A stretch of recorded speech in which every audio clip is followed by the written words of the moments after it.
धेरै जस्तो मान्छेहरूले चाहिँ आफ्नो ब्याड हेबिटलाई फोर्सली हटाउन खोज्नुहुन्छ होइन। तर एउटा कुरा याद गर्नुहोस्, तपाईँहरूको ब्रेन यसरी कहिले पनि वर्क गर्दैन।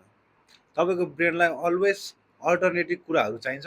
सो कुनै पनि ब्याड ह्याबिट्सलाई तपाईँले हटाउन खोज्नु हुँदैछ भने you must put good habits in that place. साइकोलोजीले चाहिँ के भन्छ भने हाम्रो ह्याबिट्सको तिनवटा पार्ट हुन्छ, ट्रिगर, रुटिन र रिवार्ड्स।